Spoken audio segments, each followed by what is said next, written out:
صفحہ کتاب کے اعتبار سے صفحہ نمبر ہے 751 751، اور پی ڈی ایف کے اعتبار سے 799 799 صفحہ نمبر ہے، اور حدیث نمبر ہے 850 850۔ عن ابی ہریرہ رضی اللہ عنہ ان رسول اللہ صلی اللہ علیہ وآلہ وسلم قال من اطاعنی فقد اطاع اللہ ومن عصانی فقد عصى اللہ، متفق علیہ۔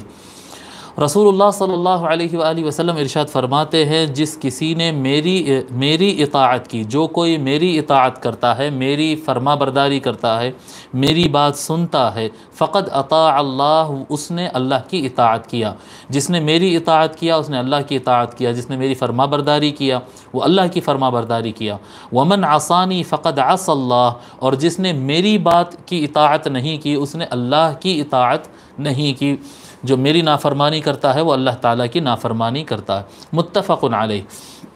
جو حضرات یہ بات کو الگ الگ کرنا چاہتے ہیں کہ اللہ کی اطاعت الگ ہے اور رسول اللہ صلی اللہ علیہ وآلہ وسلم کی بات کی اطاعت کرنا الگ بات ہے، جو لوگ اس طرح کی بات کرتے ہیں وہ دین میں ایک بدعت ڈالتے ہیں، دین میں ایک تفرقہ ڈالنا چاہتے ہیں، اللہ اس کے رسول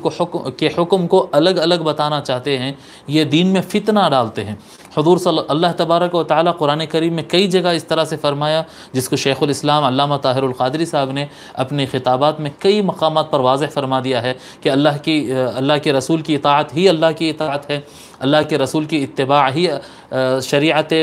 شریعت خداوندی کی اقتداء ہے، اور حضور صلی اللہ علیہ وآلہ وسلم کا راضی ہونا ہی اللہ کا راضی ہونا ہے، حضور کا ناراض ہونا ہی اللہ کا ناراض ہونا ہے۔ جی ایسے بے شمار باتیں شیخ الاسلام نے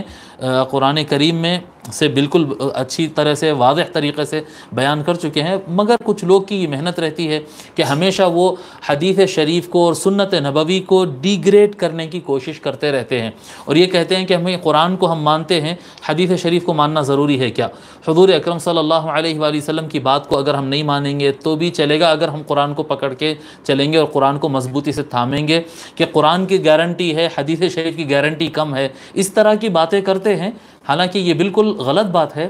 کیونکہ قرآن کریم جو کچھ ملا ہے وہ حدیث سے ہی ملا ہے۔ یعنی جیسے کہ شیخ الاسلام نے سمجھایا تھا کہ لاجک سے اگر بات کریں تو پہلے انسان کو حدیث ملی، پہلے حدیث ملی، اس کے بعد قرآن ملی، پہلے قرآن نہیں ملی۔ اگر پہلے قرآن ملتی تو یعنی ہونا یہ پڑتا تھا کہ اللہ تبارک و تعالی حضرت جبرائیل علیہ السلام کو بھیج کر ہر انسان کے دل میں قرآن ڈال دینا پڑتا تھا، لیکن ایسا نہیں ہوا۔ پہلے اللہ تبارک و تعالی نے حضور صلی اللہ علیہ وآلہ وسلم کو پیدا فرمایا، پھر حضور صلی اللہ علیہ وآلہ وسلم کو سارے جہاں نے دیکھا اور ان کی ایمانداری کے اور ان کے اچھے اخلاق ہونے کے اور ان کے سچے ہونے کو دنیا بھر نے مانا۔ جب سب مان لیے تب حضور صلی اللہ علیہ وآلہ وسلم دنیا کے سامنے آ کر فرمائے، میں اللہ کا رسول ہوں، جی میں اللہ کا رسول ہوں، تو یہ حدیث ہوئی۔ پھر حضور صلی اللہ علیہ وآلہ وسلم نے فرمایا کہ مجھ پر اللہ کا کلام نازل ہوتا ہے، تو یہ حدیث ہوئی۔ پھر اس کے بعد حضور صلی اللہ علیہ وآلہ وسلم نے آیتیں سنائی تو لوگوں نے زبان یعنی مصطفیٰ کے الفاظ اس کو مانا، پھر حضور صلی اللہ علیہ وآلہ وسلم نے فرمایا یہ اللہ کا کلام ہے، تب جا کے دنیا کو پتہ چلا کہ یہ قرآن ہے اور اسے ماننا ہے۔ اب کوئی ساری بات کو چھوڑ کر صرف وہ پارٹ کو قرآن کیا کہتے ہیں ہم قرآن کے حصے کو مانتے اگر کہہ رہا ہے تو وہ قرآن ہے یہ کیسے معلوم ہوا؟ کوئی کہے کہ یہ قرآن کو ہم مانتے ہیں لیکن ہم حدیث کو ماننا ضروری نہیں سمجھتے، تو یہ قرآن ہے معلوم کیسا ہوا؟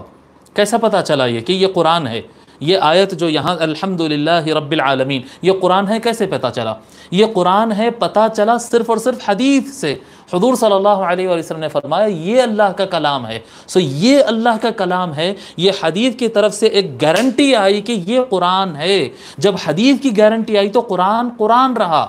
اور اگر قرآن کے پیچھے اگر حضور کے حدیث مبارک، حضور کے الفاظ مبارکہ کی گارنٹی نہیں ہے تو پھر کون بتا سکتا ہے کہ یہ کلام اللہ ہے؟ جو لوگ یہ کہتے ہیں کہ ہم کو قرآن چاہیے لیکن ہم حدیث نہیں مانتے، حدیث ماننا ضروری نہیں سمجھتے، حدیث کی ہر بات ماننا ضروری نہیں سمجھتے، معاذ اللہ قسم قسم کے تعویلیں کرتے ہیں تاکہ حضور کے آرڈر کو اور حضور کے مقام کو اور حضور کی سنت کو ڈی گریڈ کیا جائے، غیر اہم بتایا جائے، لازمی نہ سمجھا جائے، اس طرح کی جو سازش کرتے ہیں دراصل ان کا چیلنج جا کر سیدھا کلام اللہ اور قرآن کے خلاف بیٹھ جاتا ہے کہ اگر سنت کا انکار کریں گے تو قرآن صرف اور صرف سنت سے ہی ثابت ہوتی ہے۔ سنت سے ہی ثابت ہوتی ہے، حدیث سے ہی قرآن ثابت ہوتا۔ حدیث کو اگر کوئی ہلا دے تو پھر قرآن کی کوئی یعنی کیا کہتے ہیں کوئی اتھارٹی اور کوئی گارنٹی، کوئی شیورٹی اس کی باقی، قرآن کی کوئی شیورٹی باقی نہیں رہتی۔ قرآن کی شیورٹی اور قرآن کا گارنٹڈ یہ کلام اللہ ہونا یہ زبان مصطفی سے ثابت ہوا ہے، زبان مصطفی، سنت نبوی اور حدیث شریف سے ہی یہ چیز ثابت ہوئی ہے۔ سو کلام اللہ حکم دیتا ہے کہ نبی کی اطاعت کرو، اور نبی حکم فرماتے ہیں کہ یہ کلام اللہ ہے، اس کی اتباع کرو۔ یہ دونوں کو جدا نہیں کیا جا سکتا، یہ دونوں کو جدا نہیں کیا جا سکتا۔ بے شک یہ کلام اللہ ہے اور بے شک یہ الفاظ مصطفی ہے ضرور، لیکن ان دونوں میں سے کسی ایک کا انکار دوسرے کا انکار لازم لاتا ہے، ٹھیک ہے۔